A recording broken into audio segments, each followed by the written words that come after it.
Have you noticed how, over the years, a thin but solid wall seems to grow between you and your adult children?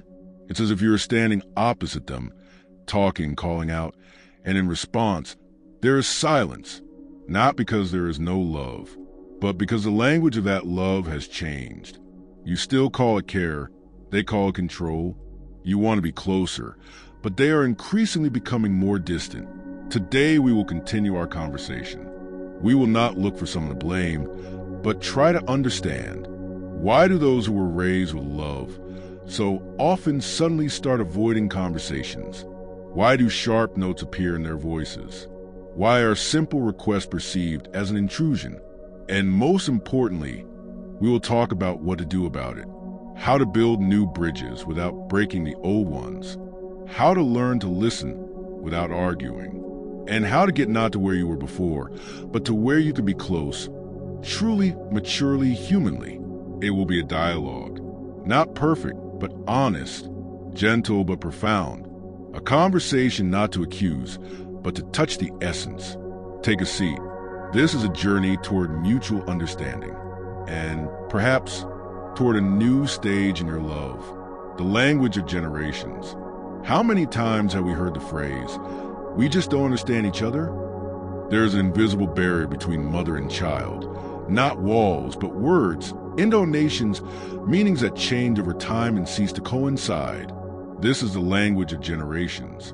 A mother speaks from her own experience, mature, filled with experiences, fears, and hopes. Her words sound like advice, a warning, sometimes even an order. Be careful, don't make mistakes, do as I say.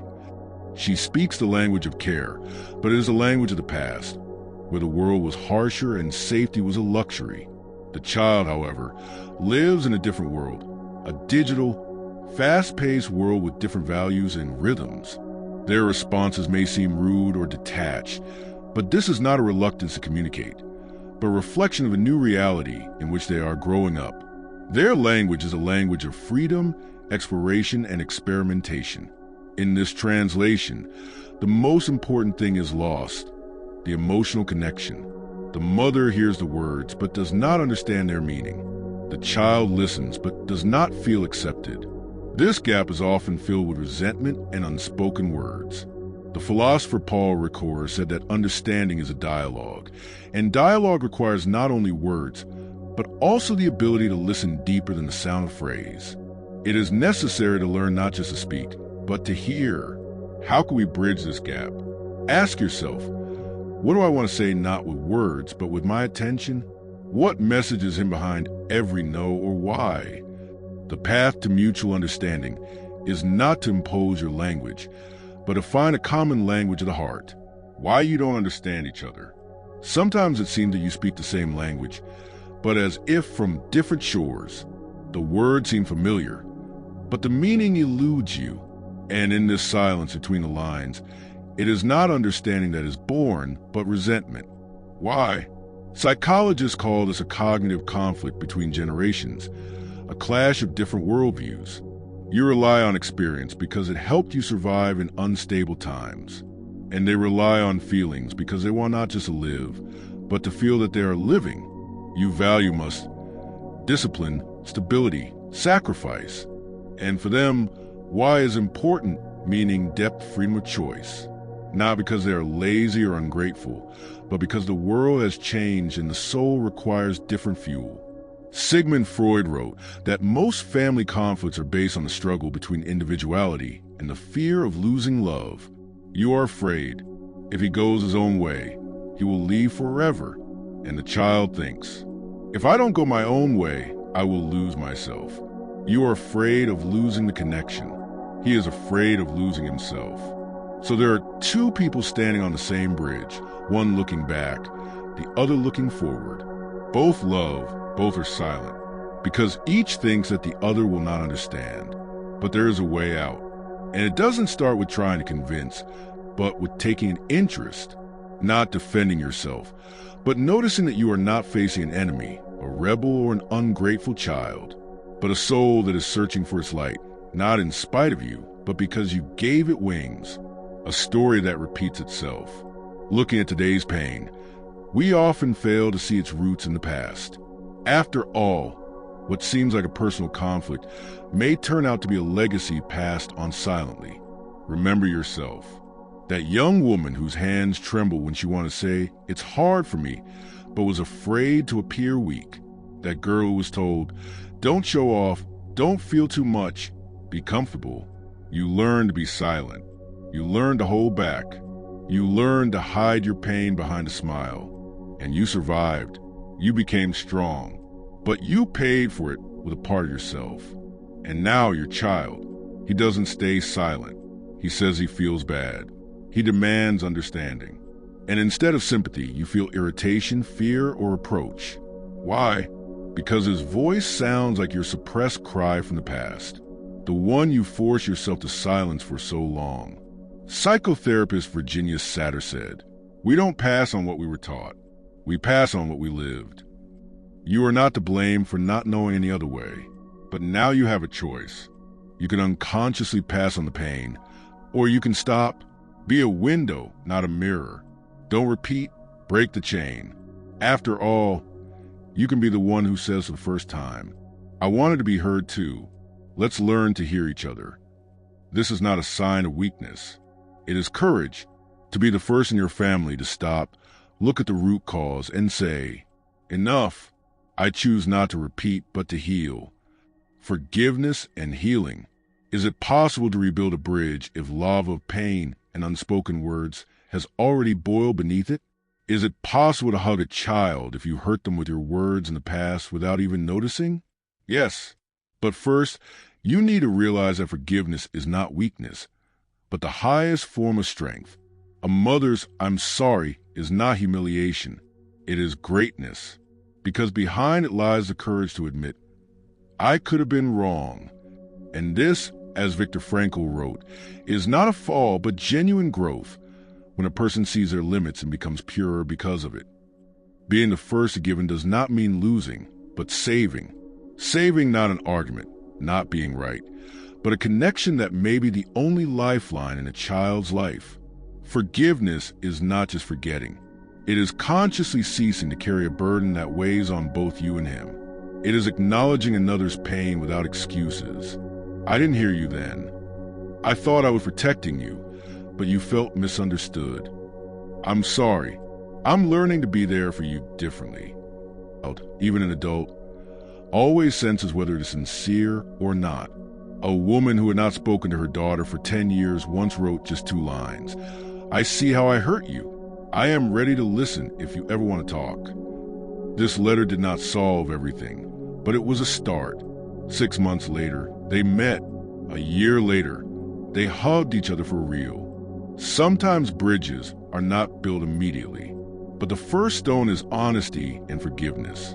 It does not require forgetting, but it allows healing. If there is pain between you, start talking, not for the sake of the past, for the sake of a future in which you can be closer. The new role of a mother in the life of an adult child. When a child becomes an adult, something breaks, but not love. It's just that love takes on a different form. And the mother's task is to learn to be a beacon rather than the helmsman of the ship. Before you taught, guided, and held their hand. Now it's time to be there, but not in front. Not as the one who shows the way, but as the one who looks with trust and says, "I'm here if you need me." It's not easy, because a mother's heart wants to be needed. It wants to protect, advise, and save from mistakes. But an adult doesn't need saving, they need space. Imagine an adult child as a bird taking flight. If you hold in your palm, it will not fly. But if you simply open your palm, it will fly away and perhaps return, because it will feel that this is its home, not a cage. The new role of a mother is not to be at the center of her child's life. It is to be the quiet place to which they can always return, without fear, without guilt, without expectations, only with trust. The path forward, from war to acceptance. Reconciliation is not about agreeing. It is about being alive and listening to each other. Sometimes it seems that you and your child are like 2 ships in fog. Both are sailing out of love, but the signals are muffled. One calls out, The other stubbornly remains silent. One screams. The other closes their heart. And then, instead of dialogue, war begins. Quiet, exhausting, not for truth, but for recognition. But the path to understanding does not begin with victory. It begins with stopping, with telling yourself, he doesn't have to be the way I imagine him, and I don't have to be the way he wants me to be. But we can be real and seek a path to each other. You don't have to agree to understand. It is enough to ask, why is this important to you? How do you feel when I react this way? What do you really expect from me? And most importantly, don't interrupt. Listen not to respond, but to hear. After all, behind many words lies not a reproach, but request. See me without criticism, without stereotypes, just as a person. And when it's your turn to speak, speak from the heart, not with a lecture, but with yourself. I'm afraid not because I don't believe in you, but because I love you and don't know how to be there for you without interfering with who you are. This doesn't make you weak. It makes you alive. Struggle only leads to exhaustion, but acknowledging differences builds bridges, not perfect ones, but real ones. How to get closer to your child, even if they don't listen to you. Sometimes it seems like there's a glass wall between you and your child. You see them, you talk to them, you try, but they remain silent, distant, closed off. It's as if your words fly away without touching their heart. But it's not about disobedience. It's about a lost channel of communication, and it can be restored not by command, but by touch, not by external authority, but by an internal movement towards them. First, emotions, then logic. If you are speaking from a place of anxiety, fear, or resentment, your child will hear your excitement rather than your arguments. They hear not, I care about you, but something is wrong with me. Psychologist Daniel Siegel writes, children most often don't need a solution. They need someone who is close to their feelings. Before you speak, breathe, calm down, not to not show weakness, but to speak from love, not fear. 2, admit your ignorance. The phrase, I don't understand your choices, but I want to understand you, can be the key to rapprochement. It shows respect. It shows honesty. It shows no pressure. It opens the door instead of banging on it. You don't have to accept everything to understand, but if you don't understand, there will be no connection. 3, give up comparisons. Comparisons are like knives. When I was your age, and look at Julia's son, phrases like these hurt, even if they're said with the best of intentions. They don't inspire, they alienate. Every person comes into the world with their own path, and your child is not your project. They are a person right next to you. 4, be an example, not a judge. We want to fix things, to guide, to protect. But the most powerful way to influence is to live the way you want them to live. Calmly, honestly, respectfully. You cannot demand balance if you are shouting yourself. You cannot teach trust if you do not trust yourself. Your actions are stronger than your words. 5, allow yourself and your child to be yourselves. You are not a perfect parent. He is not a perfect child. And that's fine. Mistakes are not the enemy, but material for growth. Admit your weaknesses. Say, I don't always know what's right, but I want to be there for you, and I'm learning with you. This does not destroy your authority. It makes you real. In this letter that we find the opportunity to look at our lives from the outside, to forgive, to understand, to let go. Dear me, back then you thought that love was control, protection, constant advice. You were scared when your child did something wrong, because in your heart there was anxiety. What if I loved them enough, didn't protect them, didn't teach them? You were tired of feeling guilty, even though you hid it behind strictness. But in reality, you just wanted your child to be happy. The truth is that you loved as best you could, through anxiety, through fear, through your own wounds. You cried at night when you heard, "You don't understand me." And you were angry, not at him, but at your own powerlessness.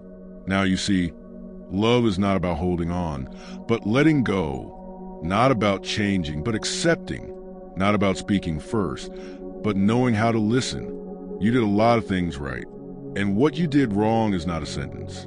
It's a path, and you are walking it.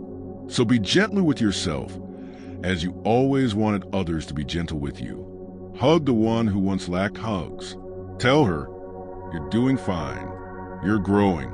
You can still be the mother who gives freedom without losing connection. Because as long as you have love, you have everything. What do you think about this? Do you ever feel like you don't understand your children or that they don't understand you? Have you ever thought that behind a child's stubbornness there may be fear or a dream? Please leave your opinion in the comments. It's important for me to know how you really see it. Thank you for listening and for trying to understand. That is already love. If you liked this video and found it useful, please like, subscribe, and share. Your support inspires us and helps us continue to create the content you need. Thank you for watching and see you in the next video.